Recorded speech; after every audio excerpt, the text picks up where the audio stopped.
Nagulat ako eh. Last year, mga July, gano'n. So, all 1 year na rin. All with the Salome? Ngayon yung usually partners, puro si Salome lang. Pero kung meron, okay naman din eh. Kasi open naman kami doon sa gano'n. Meron daw kayong America na makaka-collab?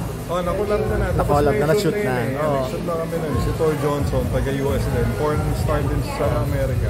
Kumusta naman yung pakikitrabaho? Professional din lang? Professional. Okay naman. Kasi may kink ako na... parang may kink ako na I like to see her like, you know, with someone else na being intimate like na parang mas lalo. Ganun yung kink ko eh. So, open kami sa ganun. So, hindi ka nagsiselos? Hindi, walang selos eh. Tsaka alam naman namin sa isa na, you know, to each other na kaming dalawa. At the open relationship daw. Yes, I mean, she can date, I mean, I can date too, yun, hanggang ganun lang. Or tikim-tikim. Pero yung relationship sa iba, hindi na, walang ganun na. So kami lang din yung may relationship. What prompted you na mag-adult content na rin? Ano yung parang nagbunsod sa'yo? Kasi nag-bold na rin ako before nung 80s pa eh, di ba? Dami kong nagawa din. May pene rin ako nagawa. May ginawa ka ba? Mga dalawa din yun eh. Way back 86. Ang payat-payat mo pa noon. Sa Talahiban yun eh, parang naaalala ko eh. Hindi ko na maalala yung title.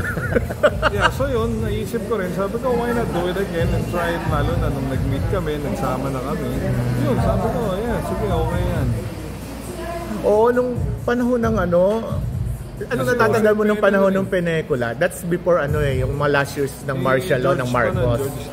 Siyang hari mga... May movies din kami nagawa ng boat. Tatay ko siya. Mga ganun eksena namin nun eh. Pero mas iba noon kaysa sa ngayon. At least yun, naipapalabas talaga sa mga sinihan, sa mga probinsya. Totoo. Pati sa mga recto. Ngayon, saan pinapalabas yung content mo? Sa Pornhub. Doon ka lang magsusubscribe, di ba? Mag-subscribe ka, Pornhub. Tapos, yun din, meron din sa Telegram. Meron kami. Magsusubscribe din sila. Subscribe din. May channel din si doon, si Salome. Usually magkano yung subscription doon? Monthly, di ba? Or what? May monthly, may lifetime. Parang one-time subscription. Kasabayan mo pa noon si na-launch ka with Gretchen Barreto. 13. Regal babies kami. Mga kasabayan mo, mga controversial, Gretchen, Nadia Montenegro. May contact ka pa rin sa kanila? May friendship pa rin ba kayo or what? Wala. Si Nadia, nung 2 years ago pa yata, nagkausap kami. Si Gretchen, siguro mga tagal na rin eh. Yung bench, fashion show pa nun eh. Wala na kaming Pero si Gretchen, nag-send pa nga sa akin ng gift, mga gift yung balik yung mga gift, yung love box. Pandemya. Nag-send pa nga sa akin naalala naman ako kahit pa paano. Ikaw ba may mga regrets ka sa mga naging decision mo sa buhay? Wala naman eh. Kasi I made my own choice. So, nag-America din ako. Tagal ko sa Amerika. Walang nangyari sa akin. Balik ako dito, ayan. Parang back to zero ako. Yun, okay naman. So whatever choices you make, would say, diba? You can't blame anyone like your mom, your dad, or it's your own choice. So, yun. Ano pa yung parang gusto mong mangyari? Kung halimbawa sa industriya man anong maiko-contribute mo? So far sa mga karanasan mo, mas kailangan ba i-professionalize or what? Yun, professionalize. Professional dapat. Tsaka yung mga bago ngayon, sinasabi ko lang na be professional. Kung ano yung opportunity na dyan, i-grab nyo na. Kasi dati rin, hindi rin ako masyado naging medyo naging puro babae rin. Inuuna ko nung naging rin ako, nung end na medyo na huli na eh. Dapat nga mag-shift ako sa action nun eh. Tapos nung after nung mga bagets days nun, ako bold. So after nung bold, yung producer ko si Salty Pascual, di ba ang daming mga production outfit dati. May Emperor, may Regal, may Vivas, ang daming pang iba. Emperor Films nun yung sa sa mga bold na ginawa ko. Gusto nila maggumawa ng action. So sabi ko, sige, why not shift tayo sa action? So wala pang Robino, wala pang Ian, wala pang yung mga... Wala pa sila noon. So sana okay nga yung 80s yun, early 80s. Oo, early 80s eh. So sabi ngayon ni Saldi, sige gawa tayo action, ikaw bida. Nangyari nung nagkasakit siya, nag-Amerika, ako din nag-Amerika, wala na, hindi na And sayang so far doon sa mga nagawa mo sa Viva Max, sa BMX, kumusta naman yung mga naging experience mo doon? Okay naman.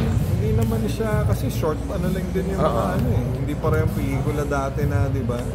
Ito parang lang siya, 30 minutes, 1 hour, wala pa yata 1 hour. Saka parang ang bilis-bilis mag-shooting ngayon. 2 days, minsan nga 1 day lang eh. Usually 1 day lang ako doon. Pero the most ang nila is 2 days lang eh. Kasi digital na ngayon unlike before na 35 real, film. Film siya eh. Pero ngayon, Emil, dahil content creator ka na or adult content, mas may mga offer pa rin.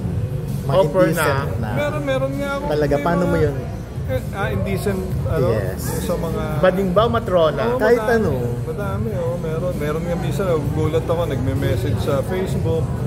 Tapos meron din akong Twitter eh. Tapos meron pa nga mga taga-Indonesia eh, tsaka Malaysia. Nakakarating doon. May mga ganun. Kasi may BMX doon eh.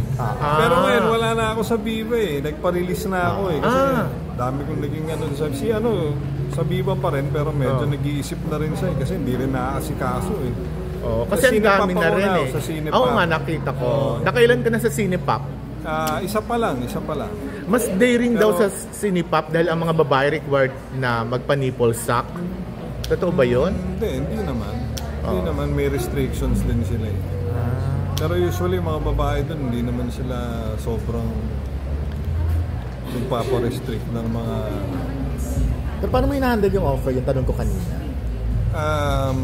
Wala, kinakausap ko rin, i-entertain ko naman, pero not to the extent na parang... Kasi hindi rin ako sanay pa na... Wala ka pang tinanggap na offer. Wala pa naman. Or kung ano man sa Telegram lang, manonood sila. Yun, gano'n. Subscription, gano'n. Pero for the record, may nag-jowa ka na bang matrona o bading? Bading meron. Gano'ng katagal? Ako siguro mga sa Amerika yun eh.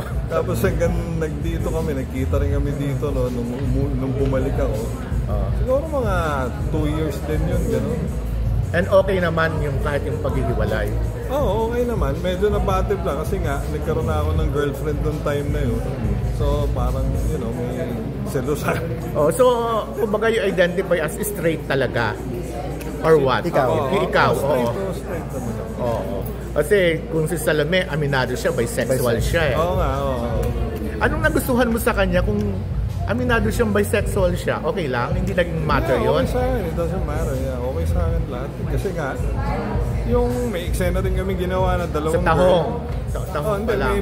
Din kami ginawa, may content din kami ginawa na dalawang girls. Ako yung meron naman, dalawa kaming guys. Alin ang mas madali o mas mahirap? Dalawang kayong guys o dalawang? Parang mas nadalaan ako doon sa dalawang guys. Hindi dalawa kayo? Isang girl kasi para ako naiilang na kasi dalawa yun. Ikaw kasi nasa aggressive side. Mas ano pa ako doon sa guy yung na dalawa kayong guy. Mas madali. Yun. Madali yung tanong ko. Sinong gusto mo pang aside from makakolab sa mga sa mga bago ngayon? Yung mga kasama niya na sa porn din, yung si Sharina. Pero baka may gawin kami with Tina Slick eh. Ulaw. Tapos aside from that, meron pa rin naman ako mga sa GMA, nagsana rin ako eh.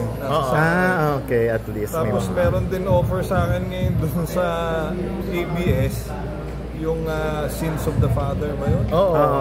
Bukto na yun eh. Oo nga, So hindi pa ako, baka next week pa. Hindi pa nag-shoot? Nagtatape ka na, hindi pa? Hindi pa. Paano kung halimbawa, willing ka bang kung may makipag-collab sa'yo na alter? Kumbaga man-to-man, gagawin mo if ever?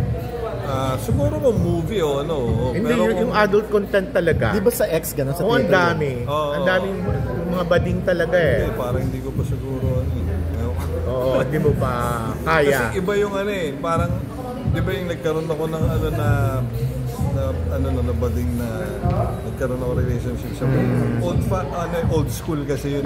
Iba ngayon di ba?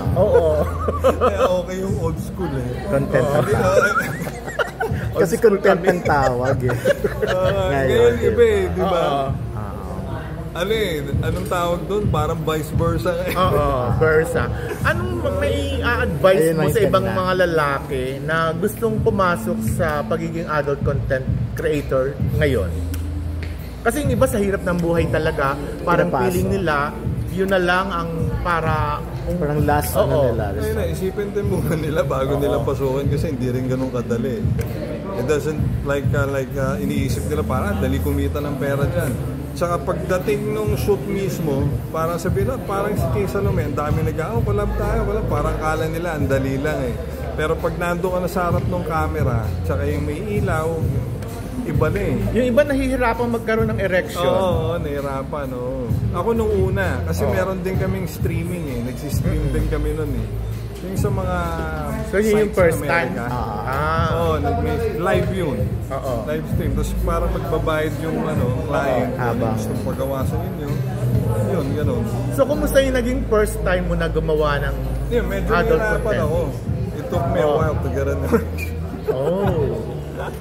Pero after nung time na yun, okay na. So, I mean, at my age, kasi wala akong bisyo. Ilang taon ka na ngayon? Nasa 50 plus na ako. 58 na ako, mag-59. Pero dahil wala kang bisyo, mas madali. Wala akong bisyo eh. Hindi ako umiinom o drugs. Akala din ng mga nasa showbiz ako nun eh. Iniisip nila, si Emil, nagdadrugs siya. I was people around it, but I never did it. Parang hindi ako na-influensya eh. So at the age of 58, kaya mo pang gumawa ng content. Sabay-sabay nga yung mga babae mo raw eh. Hindi naman kami everyday. Hindi kaya mo pag Oo. Talaga? Anong reaction ng pamilya? Sayayain ko na ayaw pa. Parang pagod ako, hindi napapagod. Malakas pa tayo. May mga anak ka ba? May mga anak ka? Nasa Amerika. Mga ilan? Mga may edad na rin? 6 lahat. Isa yung nandito sa Pinas. Iba-iba ba ang nanay? Oo, iba-iba yan. May reaction ba sila nung pasukin mo itong Wala, hindi ko alam. Hindi ko na sila nakakausap. May sarili-sarili ng buhay. Pati yung mga anak ko. Yung anak ko dito na close sa akin, yun, okay sa kanya. Nung una, medyo nagtampo. Pero naintindihan naman niya. So yun, okay naman kami. Ayun na, okay na. Thank you.